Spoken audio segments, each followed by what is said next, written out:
but we have a beautiful family. He's a great father, a great partner. I'm happy with that, right? Exactly. It's a W. It's a W. Exactly.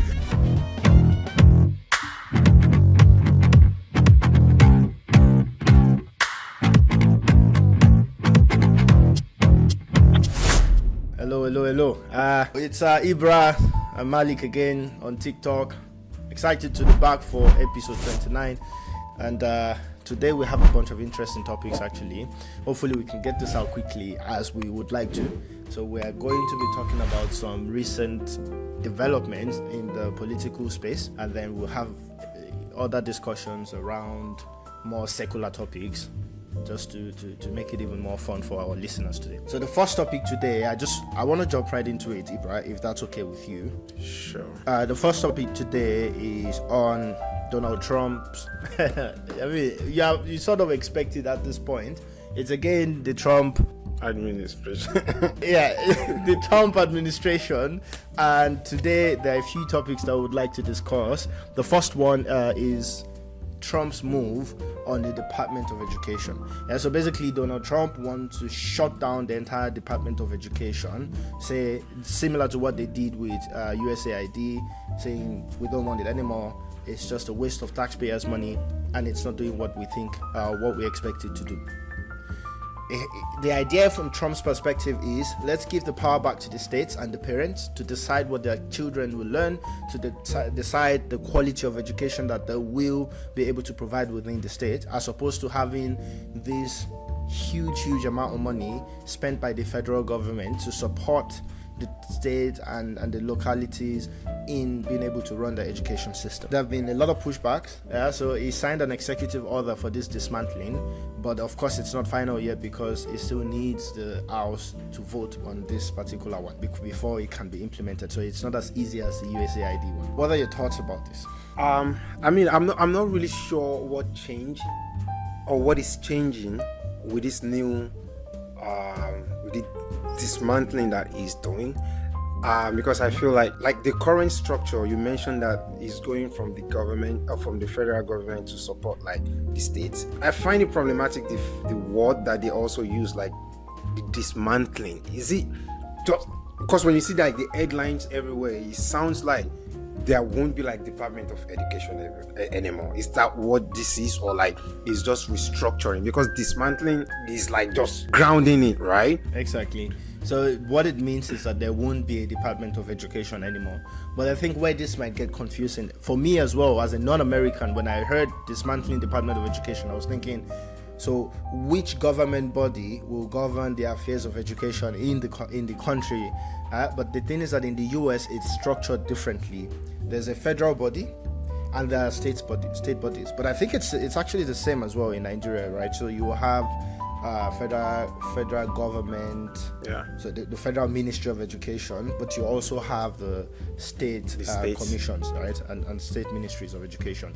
Basically what Trump is saying is we don't need a federal ministry anymore. The state will handle what happens with education within where it is, because and the reason is the state already has a lot of authority on a few things.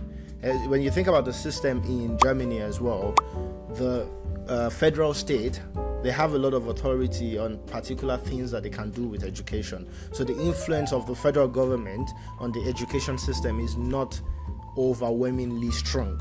So the state actually has a lot of freedom with regards to how they run their system. And I think this is also the case in the US. So not all states are getting huge support from the Department of Education, right? So the way it's set up is the state still has a lot of autonomy, but then the Department of Education on the federal level tries to support smaller states, poorer states, in trying to create equity with the type of quality of education that you provide in those type of states.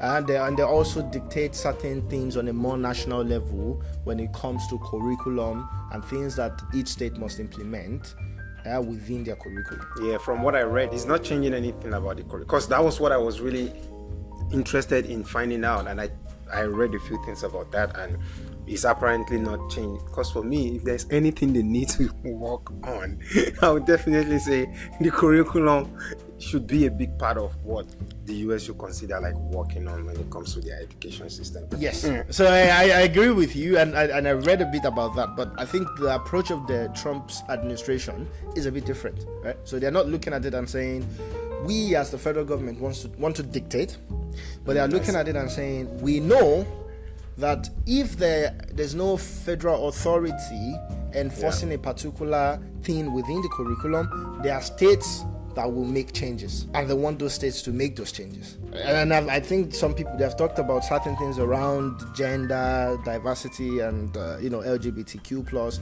and those things in the education system. They believe that some states can now decide not to have that in their system because there's no Department of Education forcing them to do so. Yeah, that's a problem. It is a problem, right?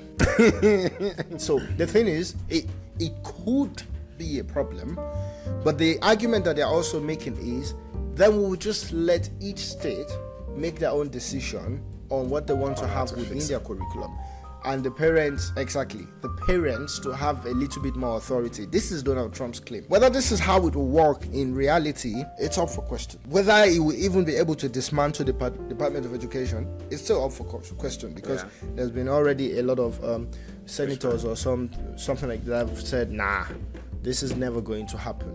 And I think one of the biggest arguments as well is what happens to those poorer states that rely on funding. I think Mississippi or something is one of them that get about 50% of their funding from the Department of Education.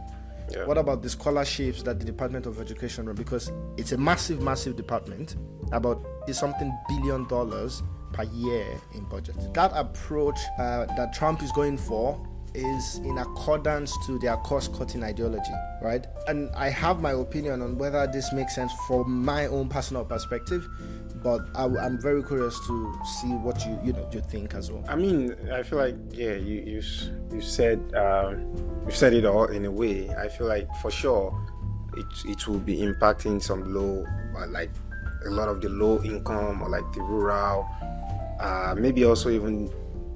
Yeah, I think disabled students are also like some of these people that like enjoy this sort of arrangement. So what do they do in situations like that? You can't automatically just make a poor state, for example, rich. If they don't have it, they don't have it. And if the federal government is not fixing that from above, so what then is the way out for like states like that? So yeah, I understand where they are coming from, but it's still the same ideology of running US as a business or as a company. But I think this would have a lot of unintended consequences. Yeah. I mean, picture the world where you finish high school in Mississippi and you're considerably far behind someone that finished high school in New York, just because, right? And this is the kind of gap that you start to create between people in those states. Of course, they make the argument that the parents and private schools will probably benefit from, so not parents, that the parents can try to influence how much their state will now allocate to education. The parents might also have to start to budget certain things that they would use to supplement their children's education. But this is very tough. It doesn't just work like that. My own opinion is that, and which will be the theme of a lot of things that we're going to talk about today, my opinion is that in Yoruba we would say something like Ori bibe ko ni ogun ori fifo, or we would say Akinda omo mo omi we. But basically what this means is that cutting off the head is not the solution to a headache. Just keeping it at that. Dismantling the Department of Education does not seem like the right solution, just because it's not the most efficient department at the moment, or just not because maybe the results are not the most impactful at the moment. There's a lot of room for conversation, there's a lot of room for refinement to make sure. Of course, with every policy change there are usually winners and losers, and it can differ between short term and long term, but this is something that has to be put into consideration if you are really for the people.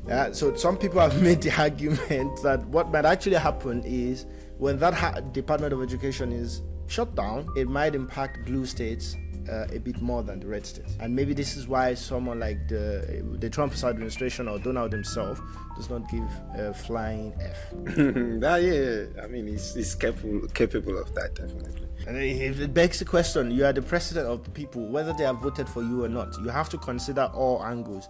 And you cannot just always say, oh, it doesn't work, shut it down. At sometimes you should ask the question, why does it not work? How can we make it work? What can we do to not... It's disrupting heavily, which I don't mind. I mean, America needs drastic changes. In some areas, it's easier than the other areas. But in areas like education, it's too fundamental to intentionally accept that there might be gaps between states. The whole nation is already in trouble.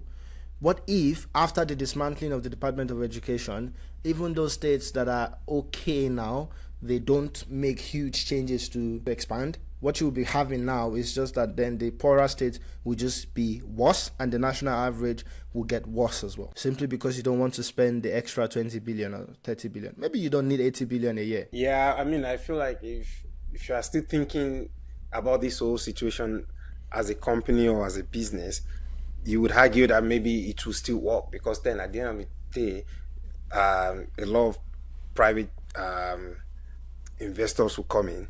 And at the end of the day, this is still the America, at the end of the day, it's like maybe the quality then improves, but maybe it's not then accessible to a lot more people. But somehow I think, they will figure it out. Yeah, that's a very interesting perspective, because I now want to tie it into something else. So basically, it could be that they're really saying, yep, the quality improves, but not everyone will have access to it, right?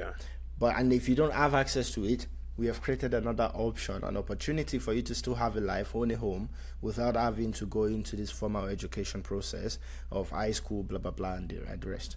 And I'll tie it into what I'm trying to think about now. So I think it was on the 18th or 20th of March or something, J.D. Vance was speaking at the American Dynamism. I think it was a conference of innovators and business owners and populations, people in the tech space and military industrial complex, a bunch of big people. J.D. Vance was there to give a speech, and in his speech he discussed a lot of things. And one of the things that I think links directly into, well, if we have the conspiracy theory that the Trump's administration is very happy with having better quality of education on a national level but less accessible to everyone. If they're happy with that, then the argument of J.D. Vance saying we now want to bring back manufacturing. The Trump administration wants to bring back manufacturing into the US, and they're arguing that, well, we want to do that, and we want to do that in a way that we are not going to be capitalizing on cheap labor, because growth and innovation doesn't have to be capitalizing on cheap labor, and we're going to stop every optimist side and on the populist side, not to see the failure of the logic of globalization as a failure of innovation. Indeed, I'd say that globalization's hunger for cheap labor is a problem precisely because it's been bad for innovation.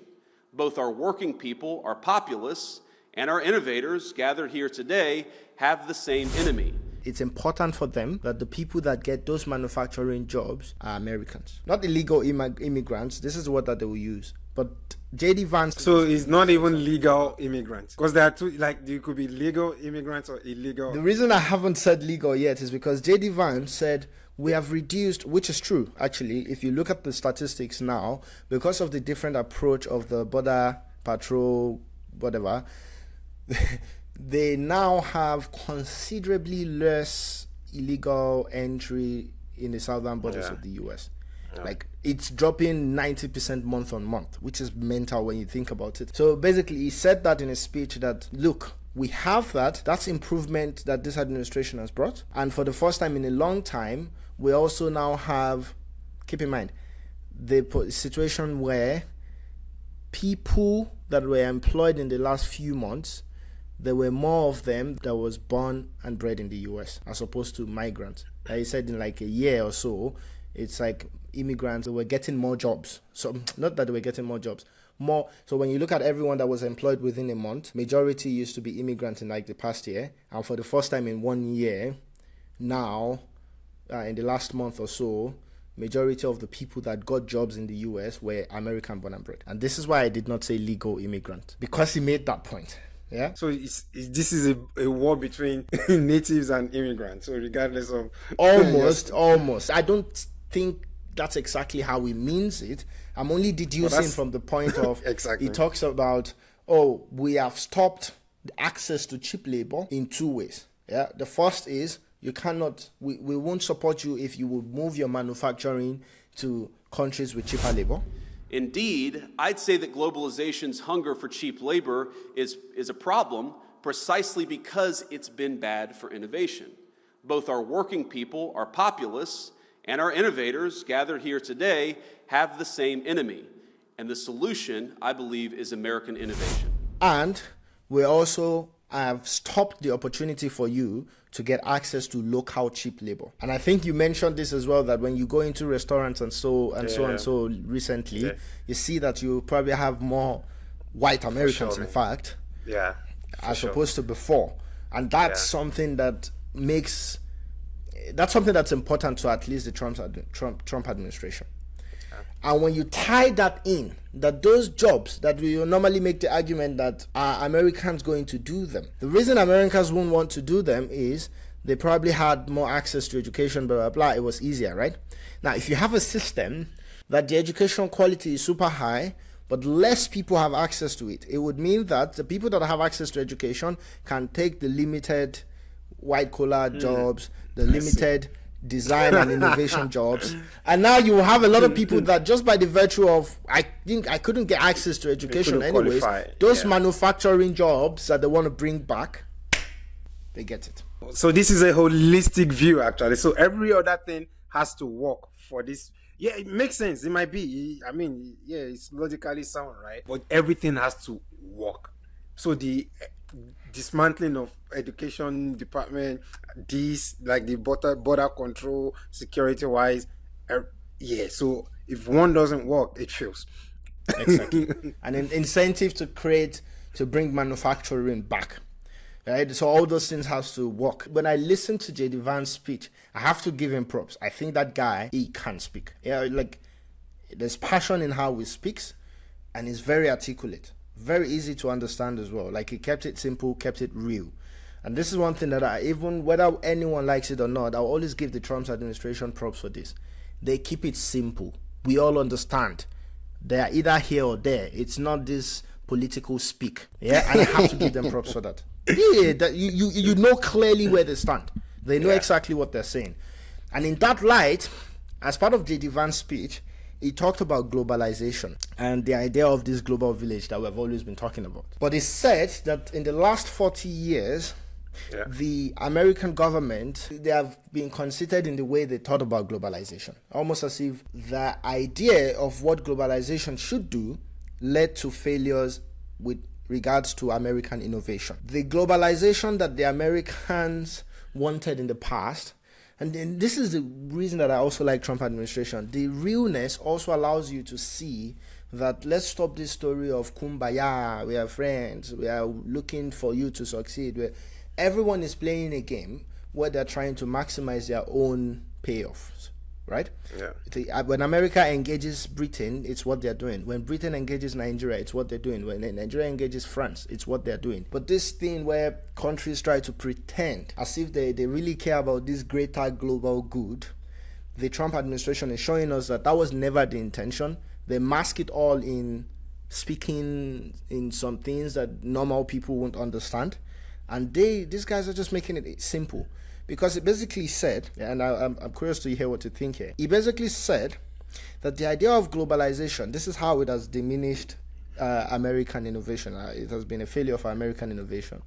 That initially, when they thought, let's help other countries develop, let's look at the world as a global village, they thought they could move manufacturing jobs from rich countries, thought, well, we are going to keep the jobs of designing things. We're going to keep the job of innovating. We're going to keep the job of, improving stuff or whatever. But then the manufacturing bit, we will send to low income countries. We will send to poorer countries. And a few of the poor countries took the initiative themselves, quote unquote poor countries, and decided that they will get good at designing as well. So J.D. Vance's claim was the government did not take into account the network effects and the willingness of the potential, the closeness, and how they share information from design to manufacturing might make those poor countries very good at designing as well. And China is a great example of a country that takes all the manufacturing jobs,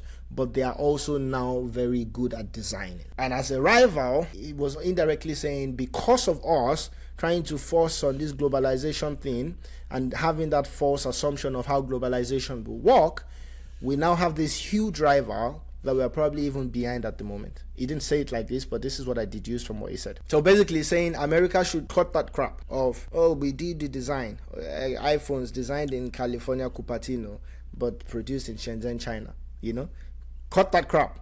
Do the design and the production here so that you even have a tighter security on our innovations, so that there's incentive to innovate locally, because everything is down here. And he has promised that the Trump administration is going to support in many, many ways, not with cheap labor, but tax benefits. Not with cheap labor, but maybe subsidies and stuff like that, to make sure that American companies can do this production thing locally in a way that it's still competitive. That's going to be a very, very challenging feat for them, for sure. Because I'm thinking, if you already have a country like China who already found a way to make production cheap as hell, how do you want to compete with with a high cost of production, for example? Because in US, if you are not going to be using illegal immigrants, for example, it will be expensive. So maybe that's why they are going off with this tariff war with China. But you can't force it. That's what I think. I feel like just waking up one day and feeling like, okay, yeah, we've seen where we need to do better. We feel like, we need to take back production. We need to do this. But China didn't just wake up yesterday and started producing. They've been at it for 20 years at least, and at scale. So trying to just force it, and Americans would definitely feel the heat, for sure. And if they still have the opportunity to buy from whoever they want, to buy from, they will still choose a cheaper route, like China, for example.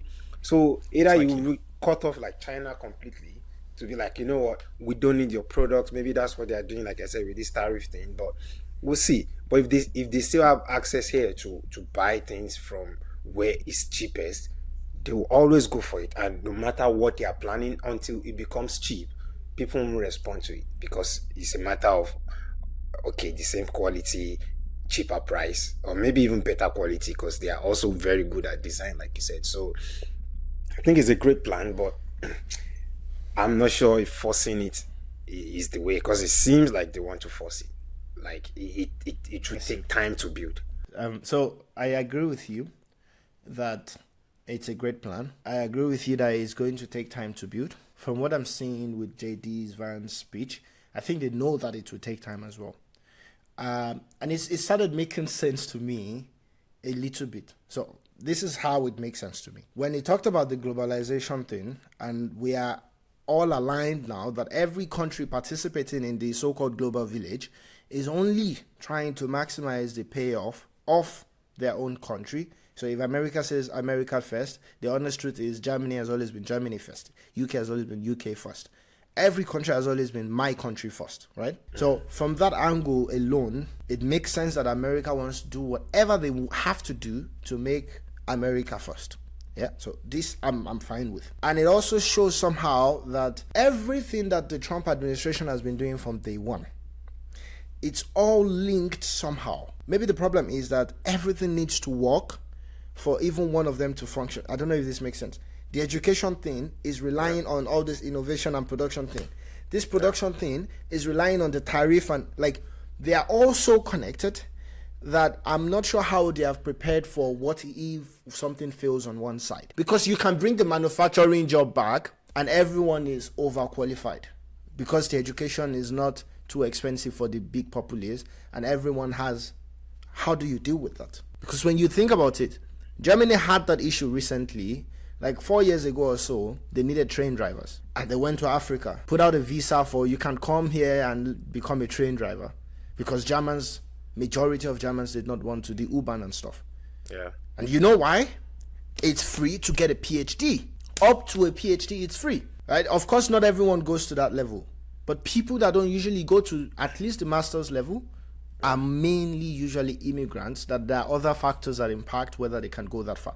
So if the education thing works differently, it might impact the idea, the whole point of trying to move manufacturing back to the US. Exactly. But J.D. Vance made a strong point on, it might be that it's not necessarily the people, that maybe it will be robotics or whatever. But there was also something else that is said on that speech that I thought, well, from what you have still described, it seems like you are also not ready for the future where robots do everything. Because you said something about moving jobs, manufacturing jobs elsewhere, and saying maybe we can fill the economic gap with social welfare, that it's not sufficient that the middle class, they don't work, but somehow they get money, they can eat, they can do whatever. Even if we reach that type of dystopian world, it won't be sufficient because the dignity that comes with labor has been removed. So if you move back and you use technology, robotics and blah, blah, blah to still run the manufacturing thing, what happens to the people that maybe now cannot access education because it's too expensive? Because now it's still, you have moved manufacturing back, design and innovation are still the only jobs available. You know what I mean? Because companies decided to go for robotics instead of people. So it seems like everything needs to come together. I think the idea of wanting to fix America, the idea of America first, I can't even fault that, because this is what we all do.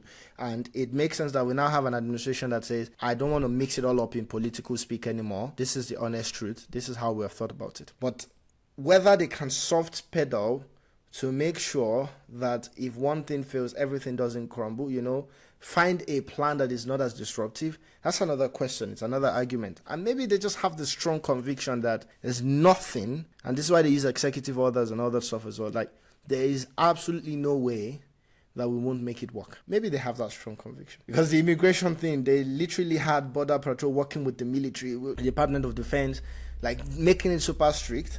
So basically, I read that before, when they actually capture people at the border, this is what the Democrats was doing. You come illegal, they catch you at the border, they bring you into the US, and fast track how they can release you into the American society with support. The Trump administration comes in and say, if we catch you at the border, we're not even going to bring you into the US. Right there, we process how we send you back. The Democratic way created an incentive for people to just say, just pack your bag. So, but the border, once you get to the border, there will be something. And then the Trump's administration is now saying, I don't like, of course we will treat it case by case basis according to the law. Maybe there are some people that they will still let come in, which is still the case.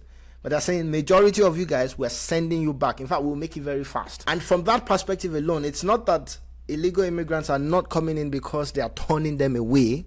They're not coming in because from wherever they're coming from, they don't see the incentive to come because it's a different system, which I found interesting when I read that. I found it very interesting. To be honest, if anyone has the time, you should definitely listen to what J.D. Vance talked about in that American Dynamism conference. I found it very, very interesting, to be honest. He spoke a lot of sense. It's selfish. They say America first and other stuff, but it's good selfish because I'm not American, but I'm fine with America trying to fix their stuff. And also, it's very direct in recognizing China as a rival. It's very direct in recognizing China as a rival, and there's no point trying to still play this game, blah, blah, and then doing all this Cold War.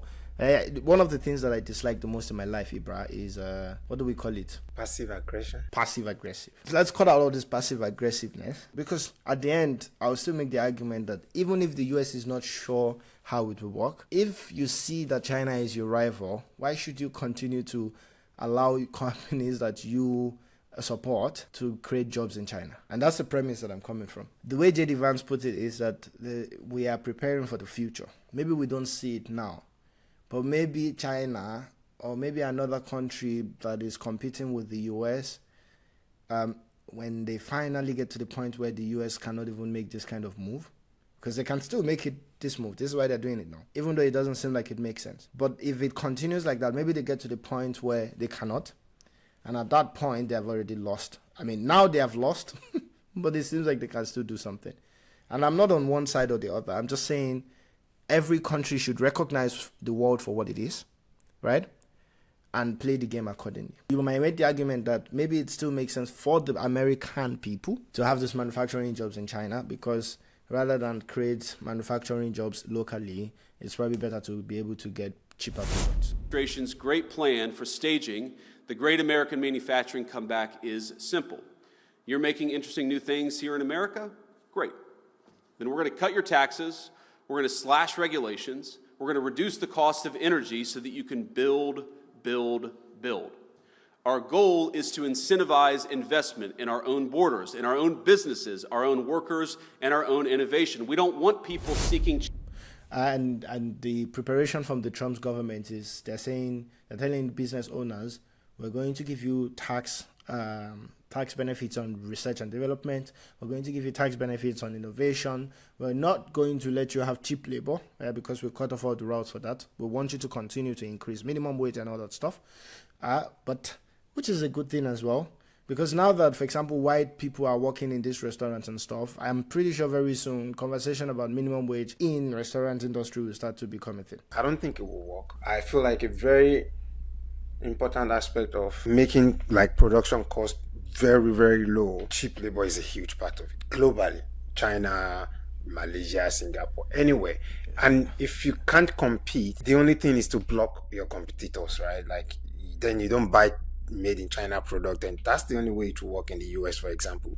But if Americans will still have access to like Temu, Alibaba, AliExpress, they will always go there to buy. I don't know, maybe just for patriotism, but yeah, I don't see this working, to be honest. I see what you're saying. So, but what JD Vance is saying is they will also make energy cheaper, and this is why America wants to continue to explore their crude, their oil production and other stuff. Labor is one thing that they don't want to make cheap, and I think the gap that will be created by that labor bit, they want to fill with tariffs. Let's see, because I feel like at the end of the day, the whole global trade came into existence, I would argue, because of the realization that no country is an island, no man is an island. Trade by barter, for example. Oh, you have this, let's exchange with that. Oh, you have this, so we'll reduce this for you so that we can get this from you. So now I think the angle like these guys are coming from is like, we want to be self-sufficient. You can do that when you don't really have strong competitors. You have China, you have Russia, you have Germany, and these guys are trying to, I think the best way is still to try to find strategic allies, to be honest. I think it's arrogant. I would argue that it is arrogant to feel like you can solve, because the level at which China is right now when it comes to production at scale and the cost efficiency, bro. It's crazy, right? It is crazy.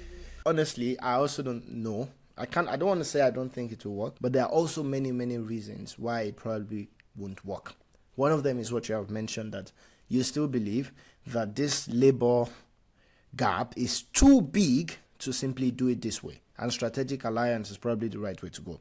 For me, I'm also thinking when America finally decides to do all these things internally, won't countries also make that decision? So you will set up tariff to say we don't want Chinese goods in the US, but it's a global market, which means that instead of Germany as well buying American products, they will go for Chinese products because they don't have tariffs on Chinese products. Yeah. So the market now becomes very localized. You produce internally, and your market to sell is the American market, which is supposed to be a very big economy, yeah? And this is probably what they're standing on. But the problem is, when you don't do huge international trade, where you are exporting out a lot, this will now affect the international standing of the dollar. And when that happens, can America still continue to rule the world? I mean, quote unquote, can America still have such strong impact on the global world without the world trading aggressively in the dollar? Because they are just cutting themselves out. That's what I say that would happen. It's like you just want to not participate, but the rest of the world will, and you have to figure out where you stand at the end of the day. Exactly. There are many reasons why it probably won't work, to be honest. Yeah. For me, I'm just saying, at least we now have the type of leadership that is super blunt about what they want to do. For sure. In ways that everyone can understand, which allows me also to confirm a lot of the things that I've thought about this globalization, global village and other stuff. And, everyone knew it before, but now the US is saying it. And, it's acceptable as well. It's very interesting for sure. Like, I'm excited to see how it plays out. I hope for the sake of the American people, because it's a lot of people, for the sake of the American people, I do hope that it works out. But it's going to be very difficult. It also seems to rely on everything functioning, everything working at once. Tough. And this is the problem that I have. I will also blame the Democrats if they actually manage to implement all these things and then it fails. Do you know why? I blame the Democrat because every single thing that the Trump's administration is doing, the Democratic pushback is, it doesn't make sense. And I think this is probably not the way to go, right? I think it's okay to say, all right, we see that what you want to achieve is not a bad idea. How we do that, what we need to consider, let's come to the table and make sure that it's done right. But when you annihilate both sides, and the Trump's administration just has that full authority and full motivation and incentive to do it all on their own, you have situations like this. So instead of turning your back on the Trump administration to say we won't associate with them, remember that it's still the government for the people and find middle grounds where possible. It's still the American government. There was a post that we made recently where I said the US decided to do X and X, and someone commented and said, not the US, Donald Trump. And I read the comment and I'm thinking, whatever Donald Trump's administration does, it is the US. And this is something that the Democrats need to keep in mind. Yeah, Trump definitely is the monster that they made, because for sure we were talking about this topic and I'm like, Democrats are actually the reason why this is going on. To be honest, I feel like they haven't really taken any accountability when it comes to like the real problems of like the people. I think they are far gone disconnected into this whole lots of ideologies when it comes to how the world, they are like the political definition of political correctness, right? So, and this other side is claiming to be like, you know what, we are going to tackle the real problem, let Americans know these are the real problems.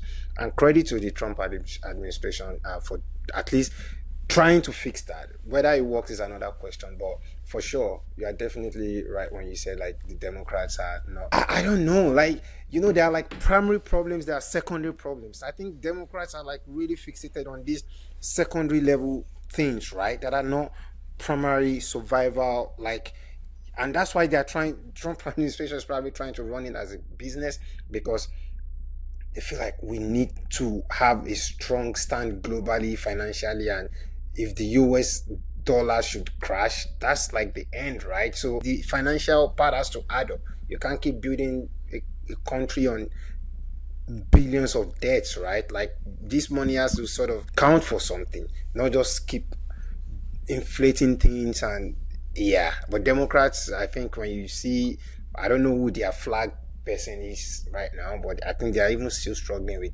who is going to be our main guy like in the next one. But if they don't fix something, Republicans might still, I'm feeling like that, might still really maybe still win the next election. Yeah. And maybe continuity is required for all these big plans of Donald to actually result in the type of impact that they hope to get in the future. Maybe continuity is required. I don't know. Yeah, but honestly, we're on the same page on that one. So enough about the J.D. Vance speech and globalization and what the Trump administration is doing. The next thing that I would like to talk about is about, so it started today actually in the UAE, the Ukraine-Russia negotiation discussion.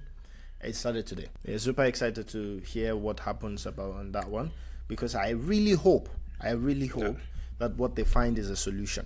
In trying to be realistic, the US was discussing with Russia and Ukraine about a ceasefire, and Russia actually rejected the ceasefire and instead accepted that, okay, for 30 days, we will pause energy facility attacks, right? So Ukraine should not bomb our refineries and our crude oil operation, and we also won't attack some, the energy facilities. And this is what they were able to agree on, because I think someone said, I can't remember where I saw it, but the argument was that Russia definitely does not want to accept a ceasefire because then, Ukraine will have the opportunity to regroup on some of the areas that Russia is already having the upper hand. What are your thoughts?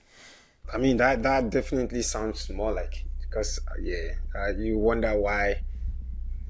You said now they are talking. So did they make any sort of progress now, or they are still having the discussion? They couldn't agree to a ceasefire, but they at least agreed to that energy facility pause.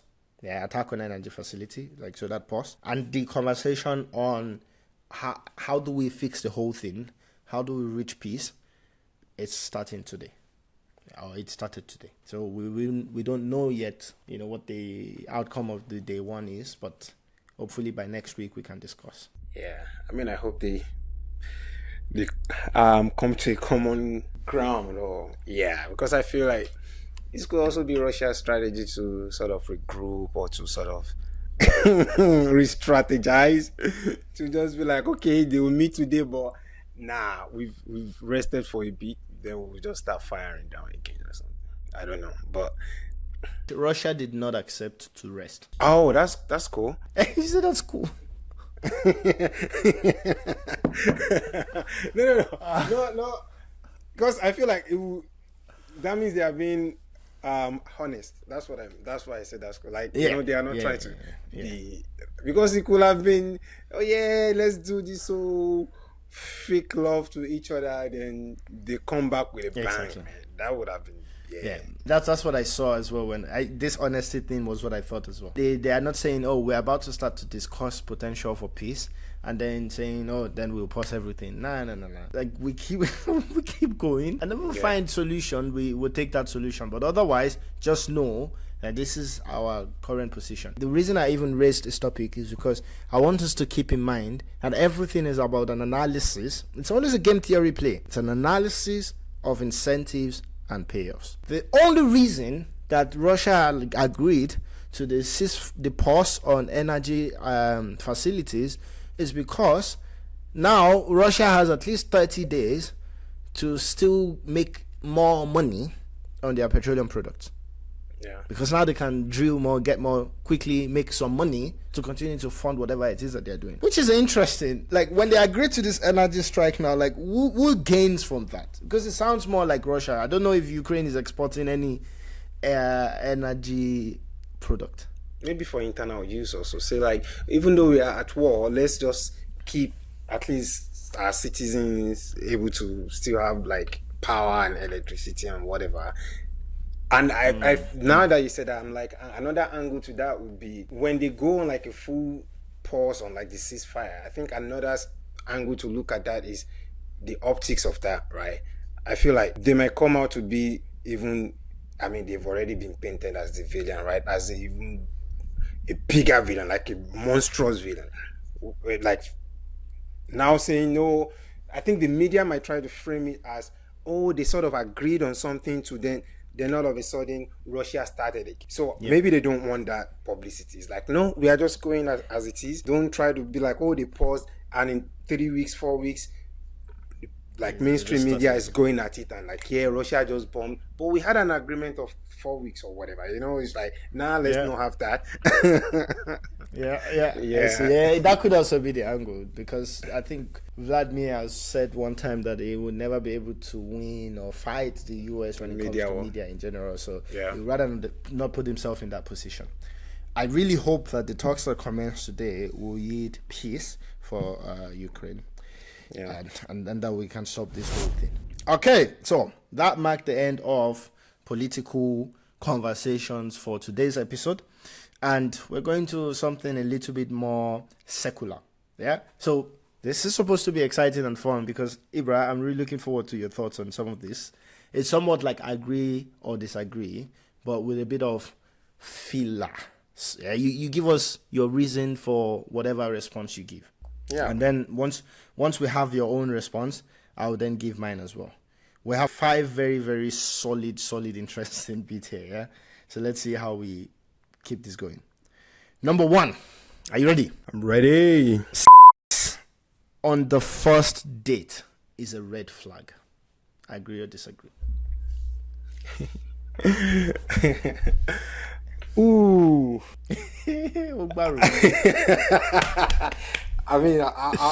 I've thought about this, right? But like, I definitely don't want to sound too white and black, right? Because yeah, if I'm being realistic, I don't think I would give like one specific answer.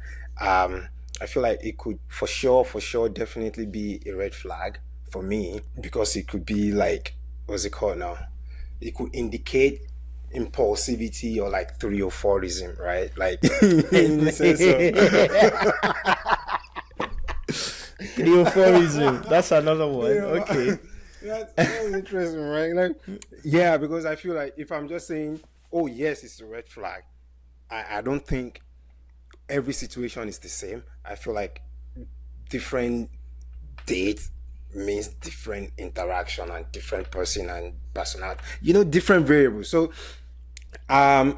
what does matter to me, however, is how it happens. If I'm like smashing on the first date, I think there are for sure ways that it could happen that might make me feel like, okay, it's not a red flag or it's not a bad thing.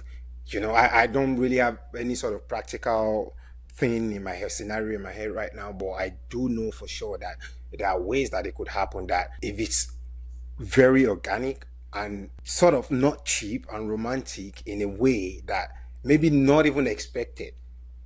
But I think the word that if I'm to choose one word in all this is like, if it doesn't feel cheap, I think it won't be a red flag for me. I might still be wrong. It doesn't say anything about this person, but I think it doesn't necessarily mean. I would have my questions, but if it happens in a certain way, I would give room for for further investigation.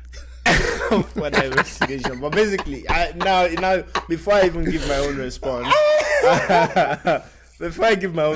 I want to then ask you 2 questions. One, basically, you're saying even if it's not a red flag, it's a flag for investigation. For sure. Okay. Yeah. And the second thing that you're saying is if it does not feel cheap. And I know you don't have a concrete way to define this, but I wonder what does it seem like if you say it's cheap? I mean, there's a vibe, right? You are with this lady and she's already talking a lot of things. You also are talking a lot of things about yourself. Whether you like it or not, a lot of assessment is going on. That's what a date is like for, right? Technically. So correct. Those other part are what you would then sort of add together. I don't think it's even consciously. That's the problem that I have with the question. That's why I took that long pause. Subconsciously, I would definitely analyze. So you've already said all this bit of, you go out a lot, you are this very outgoing person, and I'm already thinking in a direction of trying to figure out what kind of person you are. Then if we have that, I'm feeling like, okay, this doesn't feel or sound like it's something special. This is just a giveaway that is normal to this person. As to, okay, everything went super cool. She said all these beautiful things, even though she might be lying, right? But she just said all these things that makes me feel like, wow, what a gem. She's like having all these values that I like, all this. You get what I mean? It's like, I know what you mean. Then we were already like going home, maybe taking a walk back to like a place. And then this tension was just heavy. Not even before the tension, maybe then some thing in the sky. I'm being cheesy right now. Like some sparks. It start fell and you're like, wow, that's exactly. A sign. I have to smash you tonight. No, and that wasn't even still the goal. She was already going back to her place, remember? And something happened, like the cheesy drama. If you felt real, that for sure the night was almost over and there was no and we just ended up smashing, I would feel like, whoa. Okay. I see what you're saying.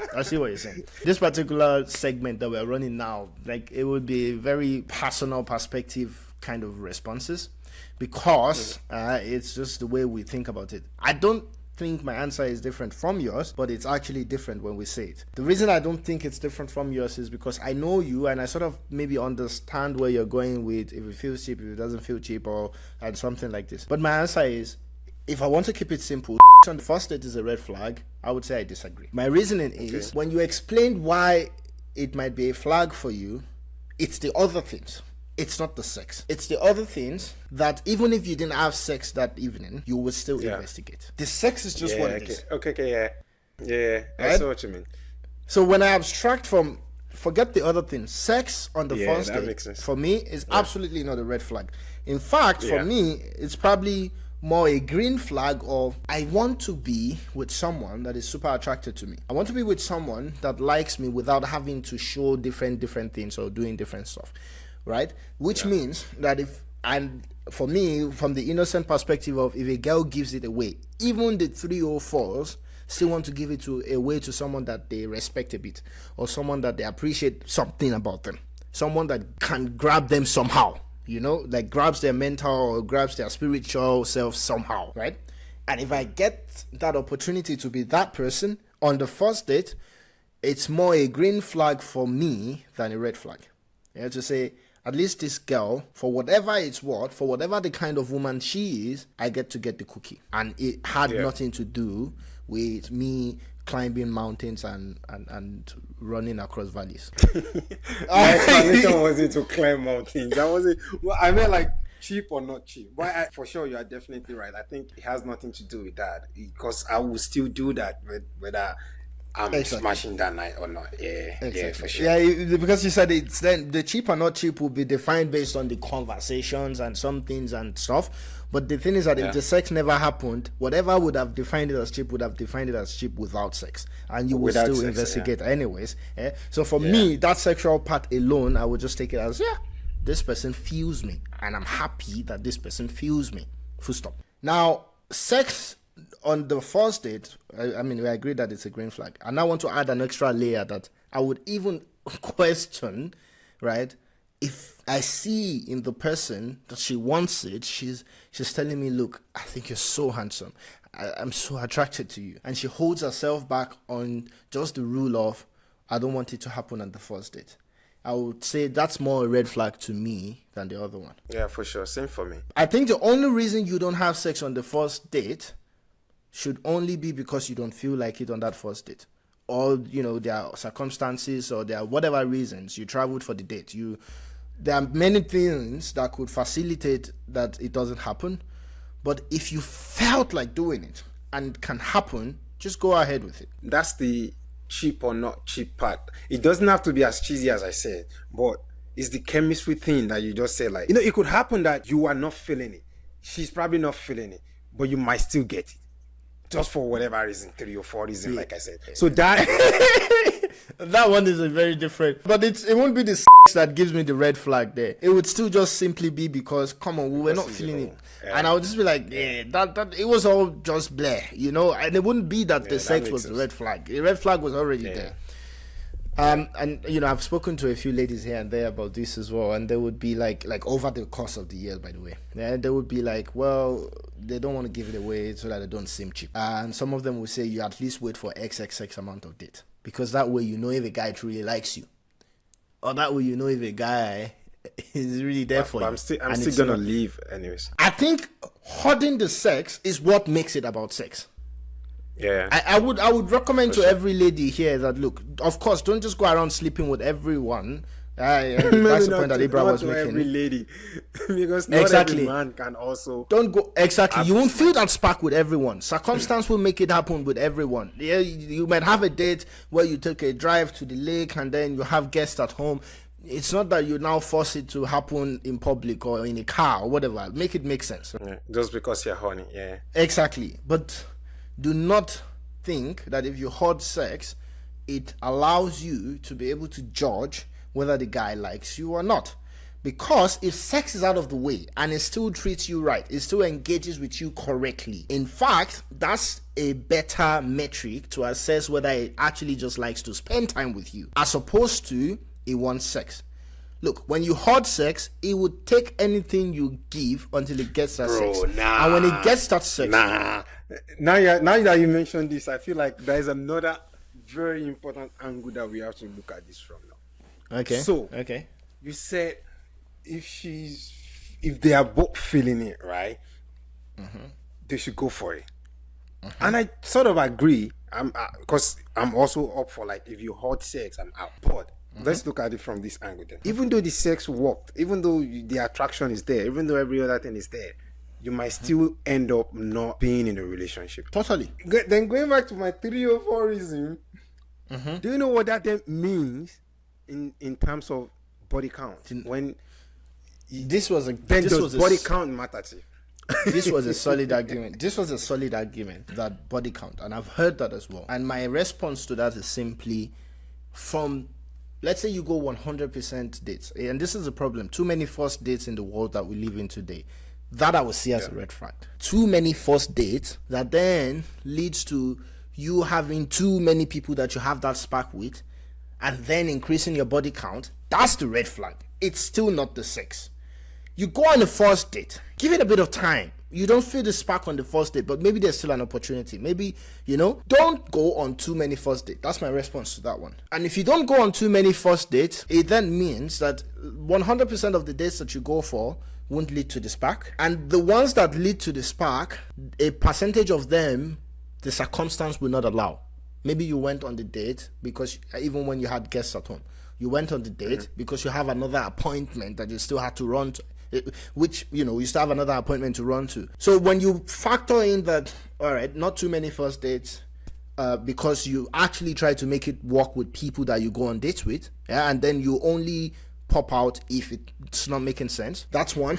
Two, circumstance that you actually get that spark, it limits again the number of people that you might potentially have sex with, and the situation of the date. It was a morning date and you still had to quickly rush to work. It was this and that. So those three factors should already reduce the potential that you are having sex with too many people anyways. But this is not the reality. This is not the reality, but that's the problem. It's not the sex. The reality is the problem. People go on too many first dates. But then knowing that as a fact, then that should also then put... So then the fourth one, you mentioned the three other things. I think the fourth one then would then have to be the location. Because I would argue for sure that in Germany, for example, maybe I would... My stand on this argument would still remain my stand. But in the US, for example, I feel like, it's definitely a red flag. Because, bro, I can have 9 dates in a week. I've been on Bumble saying absolutely nothing else than, I find you, blah, blah, blah, blah, blah. What are you doing this Friday? She doesn't know about me. She doesn't know my name. She doesn't know nothing. And we are going on. That's the culture here. What is the probability that there's now a sexual spark on those dates? I think that really depends on me. I don't think it's depending on, there are ways that it could for sure happen if you play your game, not for That's sure, the that you flag. can... Having too many sexual sparks. Like, that's the thing. I wouldn't blame the action of sex or whatever. I would really blame the system. We had a conversation once where you were talking about first dates and stuff, and I'm like, what?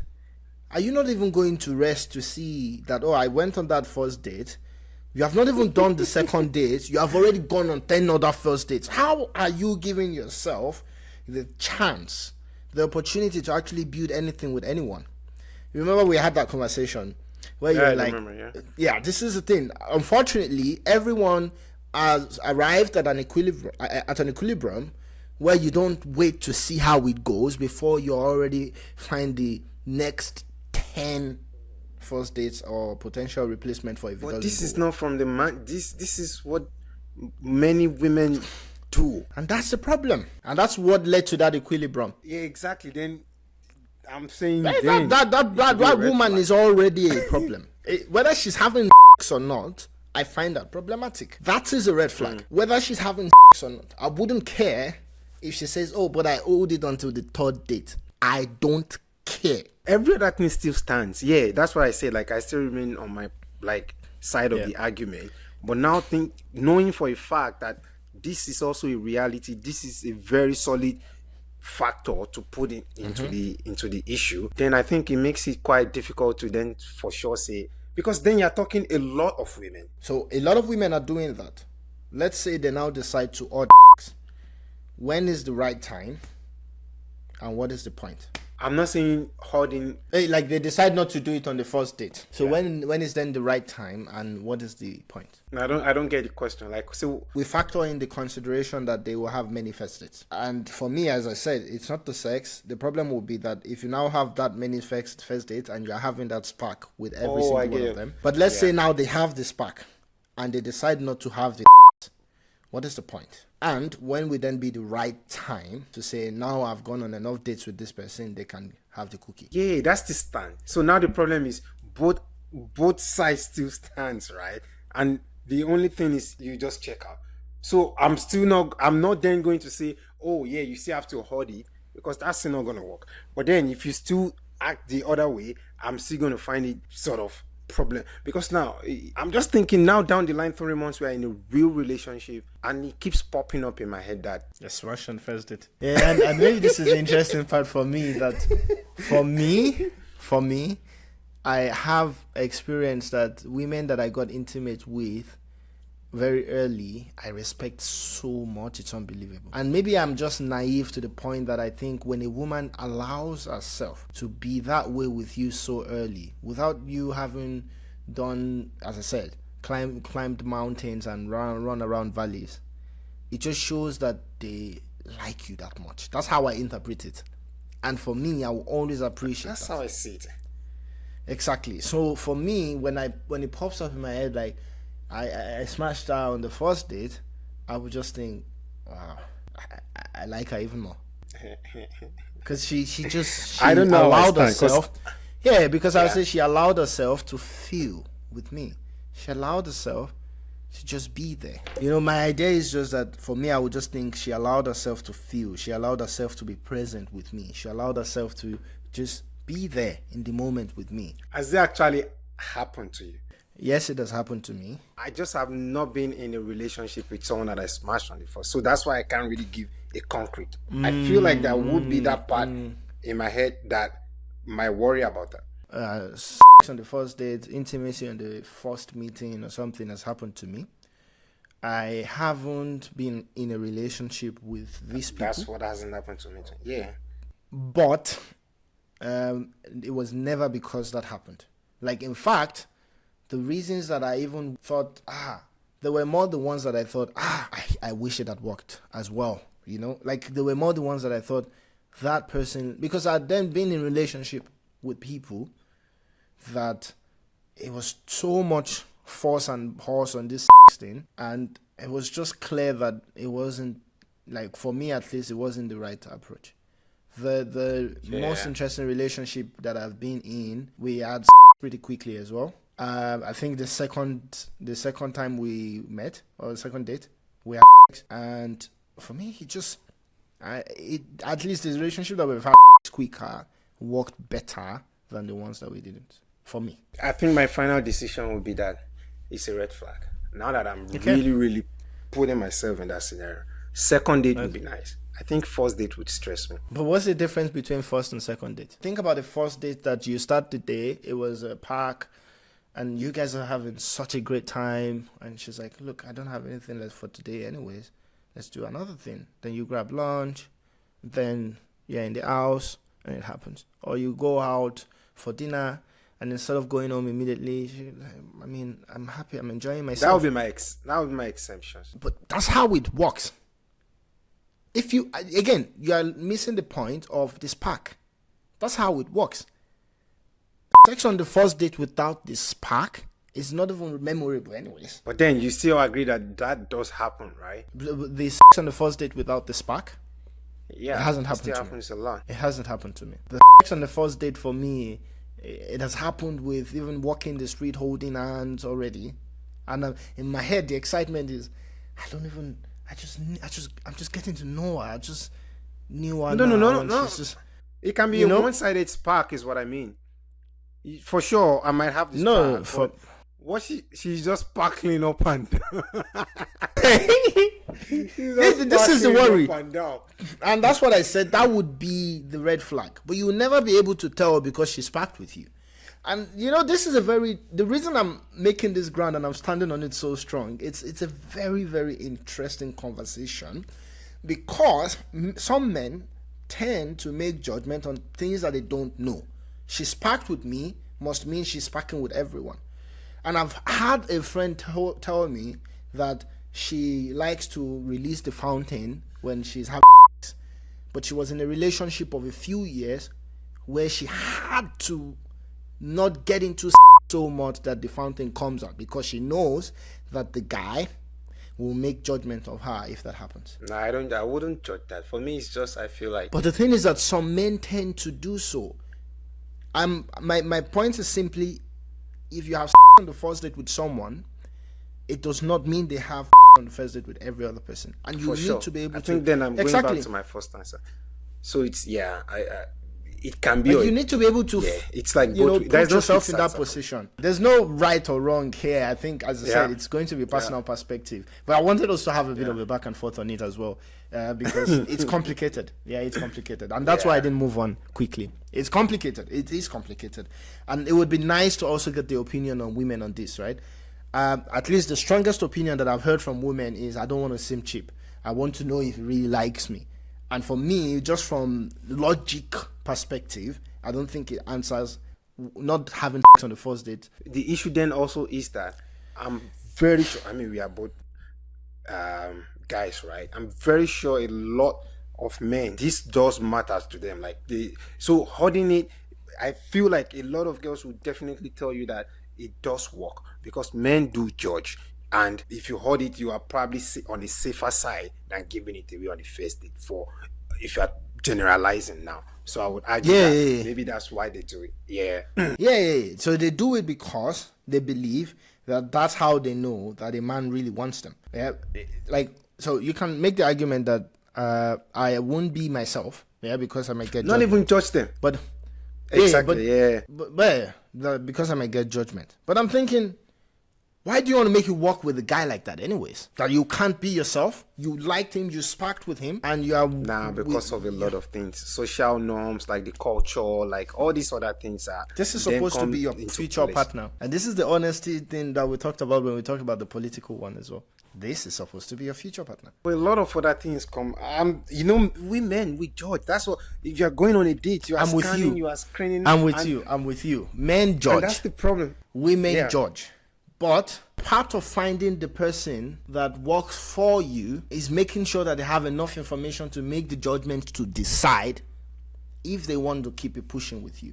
Because if it's not first on the first date that leads to the wrong judgment, or to the judgment that you don't like, it will be another thing that you said on the date. It will be another thing that you do down the line. Yeah, this is complicated, bro. If you act strategically and you are not allowing yourself to just feel and flow. I remember you made one particular statement that one of the things that will annoy you the most on a date or in an engagement with a woman is she puts a rule before her feelings. I remember. That's the answer. That's the point. But that's me. That's the point. That's not every man, right? But I agree with you on that one, because it's super solid that you should be you and let the guy that will make the judgment to leave. As a man as well, you should be you and let the woman that will make the judgment to leave. But now my argument is that's a hypothetical, but now I'm talking about, we are not, both of us, we are not example, we are not example. We're probably not people, the representative. Exactly. We're not the representative. What do we call it in science? We're not the representative population to decide whether, and that's why I said it's a personal response, whether you agree or you disagree, without even complicating it too much. But for me, I actually agree, and I have a strong opinion on it, because when I think about it from the logic of whether it makes you know whether someone likes you or not, it doesn't make sense. And when I think about it from the logic of actually trying to find a true partner, it's better to just be real than not be real. And when I think about the logic of judgment itself, if you want to be logical when you judge, I think you need to be careful on the information that you use to arrive at your position. She kissed me on the first night does not mean she kisses everyone on the first night. And this has to stick to, we have to keep that in mind very strongly. Yeah. She held my hand on the first night does not mean this is what she does all the time. And then we have I probably stopped talking to more women for holding sex than actually giving me sex early, for sure. Because that pisses me off even more, because when you put your rules above connection, and how do we then connect? How is this even real? Let me get what you feel. Let me, let's connect and know what is real, man. But then you're like, sorry, it's my rule. Oh, don't even though you do it and you're not telling me, it doesn't bother me. Just don't. The moment you open your mouth and you tell me, oh, it's my rule that I don't do so. Not even whatever it is. We all have this sort of, what I want or what I don't want. But the moment I know, I'm out. It's like, why are you putting that above connecting with me? I think we had a very good conversation on that one, because to be honest, until we started talking about it, of course, I had a very, lengthy thought process about how I arrived at my response.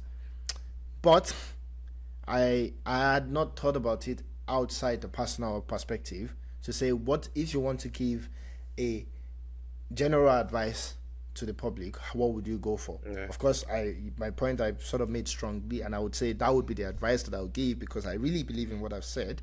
But our conversation has shown that it's also quite complicated. So people should please, in the comment section, let us know what you think, men, women, because it's a very important conversation, and it might be helpful for some people that are maybe thinking about how to undo that kind of situation as well. And Ibrahim's statement of rule over feeling, for me, I agree 100%. It's very important, I think. I think it's very important, because I think that's what causes the friction the most when you engage with people. You're engaging with someone, you can. It's like you're self-sabotaging. It's a PTSD thing. It's a traumatic response, because someone hurt you in the past. And that's what a lot of women will say about men, right? Like, who hurt you? They say, men, go to the gym. They'll be like, who hurt you? It's like, I can't do this. I don't want to. Who hurt you? So it's like the same, right? Yeah, you just have to let go, Exactly. Absolutely. On Cristiano Ronaldo and Georgina Rodriguez, where Cristiano Ronaldo was saying that we're not married yet, but it might happen based on a click. It could be tomorrow, it could be 6 months from now, it could be a year from now. She knows what I'm talking about. And but yeah, it could happen anytime, but we're not married yet. Now, this caused a lot of uproar on social media. I mean, Georgina responded as well and said, yeah, it makes sense. He probably also has much more to lose from having been married to me. Están con la bromita de la boda y la boda pa' cuándo. ¿En qué momento Jennifer López sacó esa canción del anillo pa' cuándo? Que anda que no me la han cantado. Y bueno, es que es algo que no depende de mí. Y yo le digo siempre, cuando der el clic, como pasó muchas cosas en nuestra vida, ya los dos saben lo que me estoy refiriendo, que puede ser num año, como puede ser en 6 meses, como puede ser en un mes. Estoy seguro 1000% que eso pasará. But we have a beautiful family, he's a great father, a great partner. I'm happy with that, right? Exactly. It's a W. It's a W. Exactly. But it caused uproar on social media, where a lot of people were saying it can never be me. Can you imagine after 9 years and 3 kids, still talking about a clique? What are your thoughts? Of course, it can never be them, because they can't even access Ronaldo. I mean, that's the most W. Any men would really come back me up on this. It's like if your partner comes out and says something like that, from our own thought process and willingness, it doesn't get better than that, bro. That's like you've won in life. It's like in 2025, where everyone is, for some weird reason, obsessing about the whole making it official, going to, and I get it. For women, it's different, but for most men, I think women need to understand that we don't see marriages or like the event, the ceremony, we don't see it the same way. Most men just do it for their partners, man. So it's like they should get that. So yeah, I get it. They might be arguing like, oh, you should do it for her or whatever. But she already said it all. He has a lot to lose. And they have a wonderful family. They everything is going well. Just let it be, man. Why are we still obsessing with this whole it can never be? So would they rather have like something now that they go to church and yeah, I mean, it's a ceremony. It's an institution that you get into that doesn't change anything. They have kids already. They already live as a couple. So doing this does not change anything other than now you have a contract that potentially impacts the way you think about each other's behavior. Because this is the thing. Without the marriage, Ronaldo does not have to worry that Georgina would intentionally do something to try to get half of his wealth. And Georgina does not have to worry that Ronaldo might worry about that. Puts them in a very good situation, right? So who's to say even Georgina herself does not like this situation? Because it keeps that's why it can never be done. Because they are arguing for her like she's not happy with that situation. How do you know? Exactly. I think she also said she's good. Yeah, I think she said she's good. You know, that's an interesting one. I think we're very much on the same page with that one because it can never be them. They think we're one guy on Twitter said, "Oh, you think we're talking about one regular tech bro that works for Paystack, or what are you talking about? This is Cristiano Ronaldo. It can never be you or what? God. This is Cristiano Ronaldo. I'm talking about the one of one. There's no other Cristiano Ronaldo. A lot of this, it can never be me. Would be happy to be his ninth sidekick. Yeah, exactly. Ninth is even, yeah. I'm with you. I agree. Absolutely. It can never be you. Yeah, I think. Yeah, I mean the idea of this institution, put a ring and do something, that ceremony that probably complicates the way you interact with each other, especially because of the wealth gap, makes no sense. And it's very clear that because they have kids together, they are this type of couple, Georgina will still gain a lot if anything happens. So it's not a question of even protecting her. Do you know what I mean? They already have kids. They have been living as a couple for a long time. The system will still provide some sort of benefit to her if they will ever split. So it's not like Ronaldo is even going scot-free now, because I don't know if they have a prenup because they didn't get married. You know what I mean? But maybe there's a prenuptial agreement for a basic relationship as well. But I don't think the question is, let's make sure Georgina is good. This man has put Georgina on. She has TV shows and all that stuff that she would never... I mean, the probability that she may... I don't want to say she would never, but the probability that she would have gotten them without being Ronaldo's partner is very slim.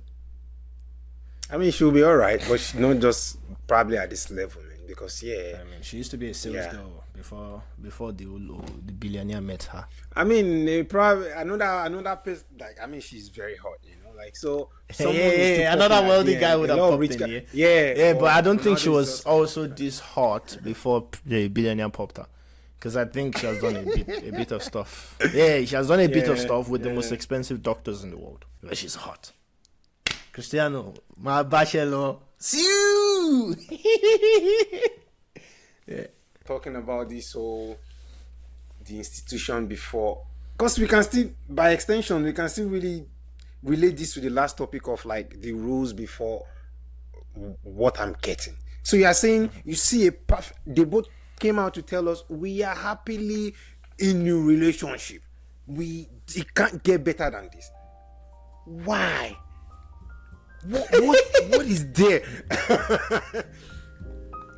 It's just the argument that I mean. Like, then you start thinking about this and this. You are complicating it. Enjoy it. Don't. Yeah. Just don't simple. Think too much about it. Live in the moment. Enjoy it. And if you think you are worried about your future, this man will forever be in your future. You have several kids together. You built a family together. If you're not going to be, even if you become an asshole trying to fuck things up, having kids together locks you in forever. But hey, that's it. That was an easy one. I don't think that's one of those ones that you say, this is complex or whatever. It's very straightforward. At least from our perspective, please. if you're thinking about something that we're missing, yeah, I mean, we always have to give room for opposing views. I know, or maybe a different perspective. So yeah, let us know in the comment section what you're thinking, if you're thinking about something different. And that's it for today's episode. It was very interesting, actually. Really enjoyed the conversation. And let us know what you would like us to talk about as well, topics that you would like to hear our perspective on, your perspective on the things that we've discussed. And also, you can share news articles that you would like us to dissect from the logical angle and, different things like this with us. If it makes sense, we'll definitely bring it on the pod. Do not forget to like, subscribe, comment on our videos. And we're on every platform as always: YouTube, Facebook, Twitter, Instagram, TikTok, and Threads. Exactly. Thread, not Twitter. Yeah. Thank you very much. And Ibra, peace. Bye bye. Don't do the good. Oh! Let me do that again. Nice. That's crazy.